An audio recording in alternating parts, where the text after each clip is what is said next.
Sadyang makapigil hininga ang malayang pagsisid ng mga badyaw sa ilalim ng dagat. Pero paano nga ba ito ginagawa ng mga tulad ni Julie?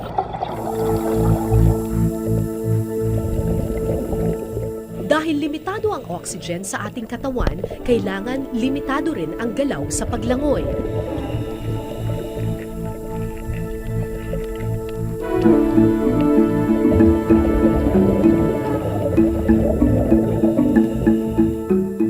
Ilang beses ko itong sinubukan kasama ang mga freediving enthusiasts sa Davao, pero hanggang 20 segundo lang ang kaya ng aking hininga.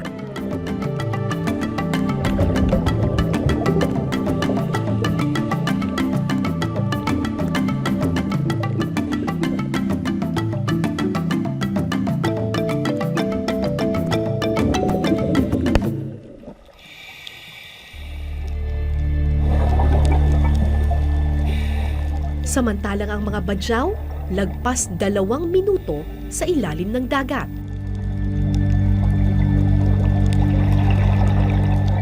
Pag matagal ka na paulit-ulit ng dive, hindi mo na kaagad manonotice yung parang sakit sa katawan na kailangan mo mag-exhale. So, yun ang reason na mas may enjoy nila further yung time nila underwater.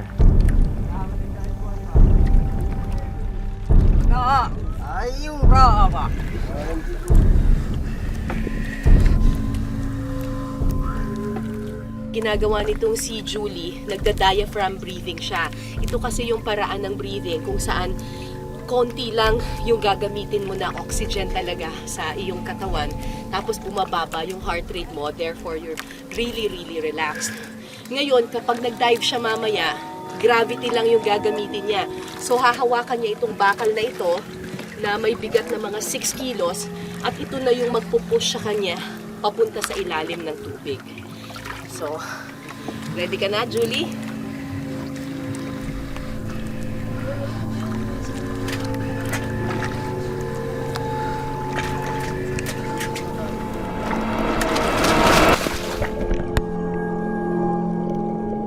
Hawak ang isang mahabang pana, ito ang ginagamit ni Julie para makahuli ng isda.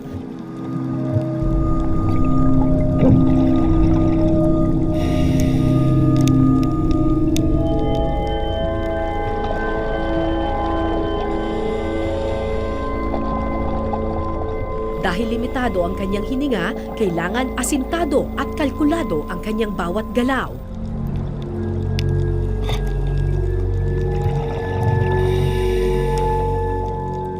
Sinasagad ni Julie ang kanyang hininga sa ilalim. Kapag malapit nang maubos ang kanyang hininga, sesenyas siya sa taling nakakabit sa kanyang bewang.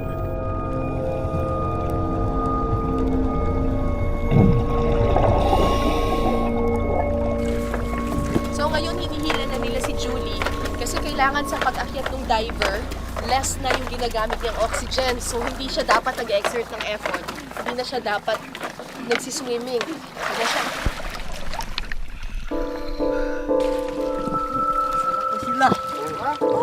Araw-araw, 6 na oras sa laot si Julie para lang mamana ng isda.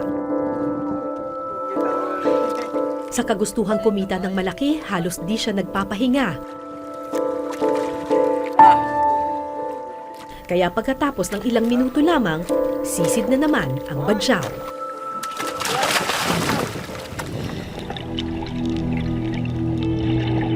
Dahil wala naman silang kakayahang bumili ng malalaking bangka at lambat, ang spear fishing o pamamana ng isda ang nakagisnang paraan ng mga badyaw para manghuli.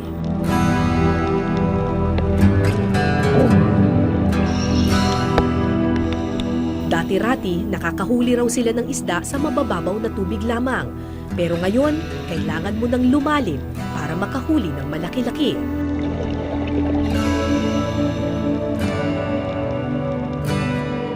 At habang palalim ng palalim, palapit rin ng palapit sa peligro ang buhay ni Julie. Pag nasubrahan ka sa tubig, ma'am, alam mo, pumasok yan sa loob ng pair mo. Yan.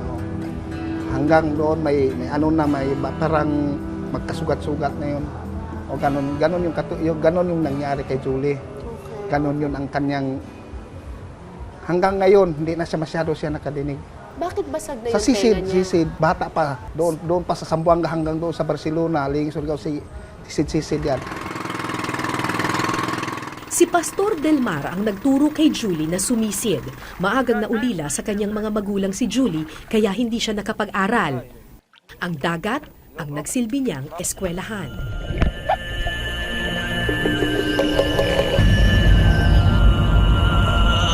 Hindi matakot sa ilalim ng dagat. Kahit anong lalim, sabi ko, pwede na, swimming na, dive agad, wala kang takot. Ang inisip mo, mabuhay lang ang pamilya ko.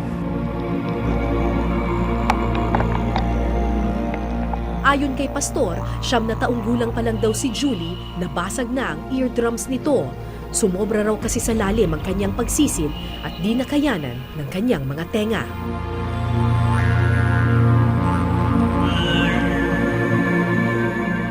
Pero hindi lang pagkabasag ng eardrums ang peligrong nakaamba sa mga freedivers. Kapag sumobra sa lalim ang iyong nilangoy at di mo natansya ang iyong hininga, maaari mo itong ikamatay. Tulad na lang ng nangyari kamakailan sa ilang dayuhang freedivers sa Palawan na naubusan ng hininga habang sumisisid sa ilalim ng lawa. If you go deeper than kaya mo, if you get hypoxic, if you run out of oxygen, nandyan yung dangers ng blackouts. Okay? So you faint, parang your body conserves the remaining oxygen and you faint. So kapag naubusan ka na ng oxygen, nagba-blackout, ganun yung nangyayari? For deeper divers, baka. Okay? So at the start, it will be difficult to just hold your breath until the blackout. Kasi unang will, di ko kaya, akit na ako. Diba? So as you get more training into it, baka matread mo na yung line ng maging hypoxic ka ng konti, which is dapat hindi nangyayari. Batid ni Julie na delikado ang kanyang trabaho. Pero ito lang raw ang alam niyang kabuhayan, kaya handa siyang makipagsapalaran.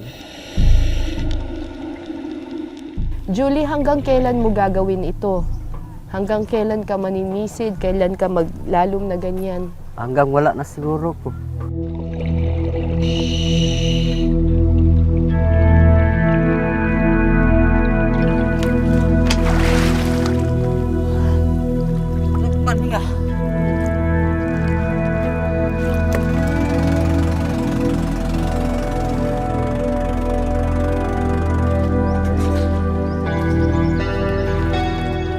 Alas 3 na ng hapon nang matapos ang mga badyaw sa pangingisda.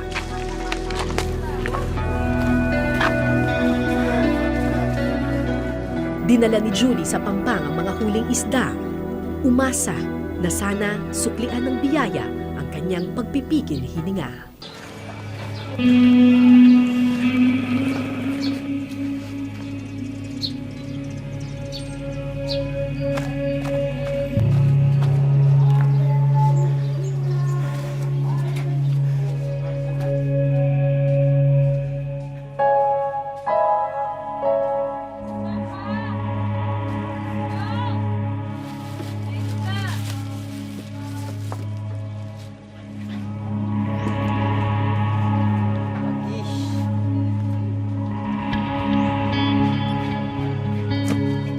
Apat na piraso lang ng isda ang nakuha ni Julie nung araw na iyon.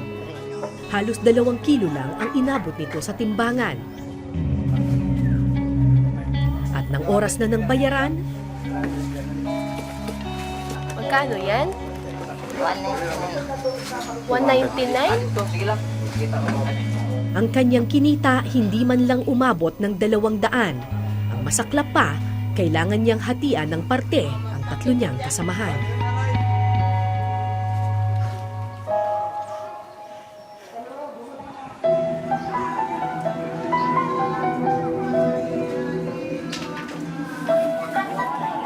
Ang ganitong labis na kahirapan ang dahilan kung bakit kaunti na lang ngayon ang mga badyaw na marunong sumisid tulad ng dati.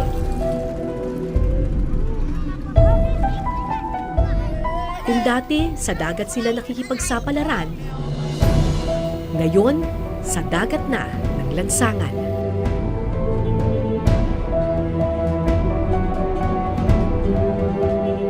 Bukod sa kahirapan, ang patuloy na karahasan sa kamay ng mga bandido at pirata ang nagtulak sa kanila na lisanin ang Mindanao at magtungo sa mga syudad para mamalimos.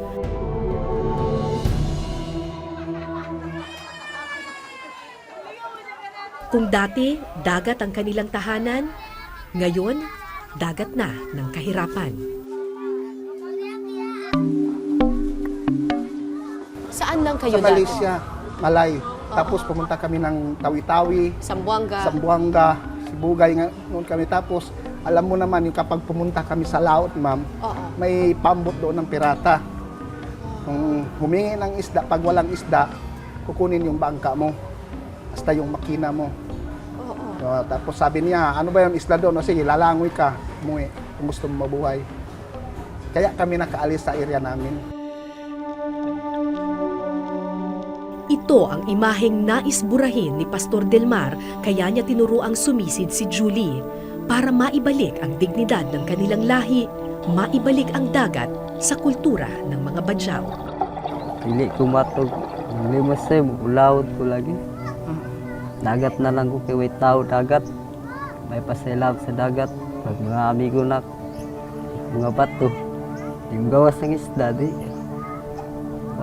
Akaon gyapon.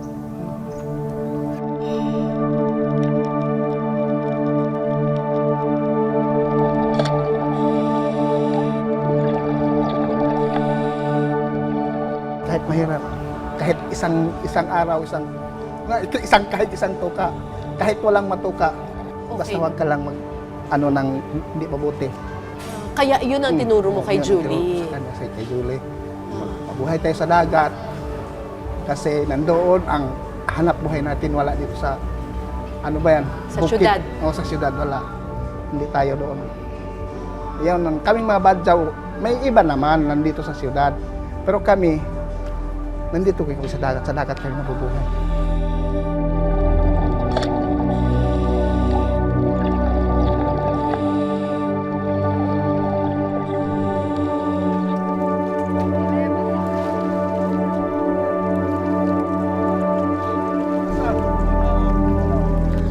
Kaakibat na ngayon ng salitang Badyaw ang pagiging pulubi ng lansangan. Pero hindi ito ang tunay na imahe ng kanilang pagkatao. Noong 2013, sandaling nabago ang imahe ng pulubing Badyaw at muli silang nakilala sa kanilang angking galing sa tubig. Sana ang pangarap ko na kaming mga Badyaw, sana dumating ang panahon na wala nang manghingi. Bumalik na lang sa dagat. Bumalik na sa dati sa dagat. Ayaw namin yung may kinatakutan kami. Gusto namin mabuhay lang ng normal.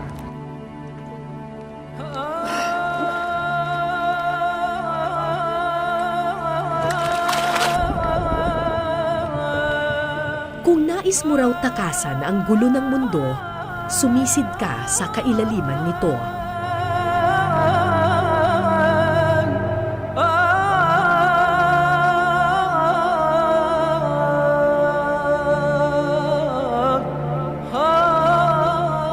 Gaano man kadelikado, sa dagat lang raw tunay na nakakaramdam ng kalayaan ng mga Badyaw. At kung ito ang tanging paraan para maibalik ang payapang kinagisnan, handa silang sisirin ng kahit na ano, maiahon lang ang nasirang dignidad ng kanilang tribo.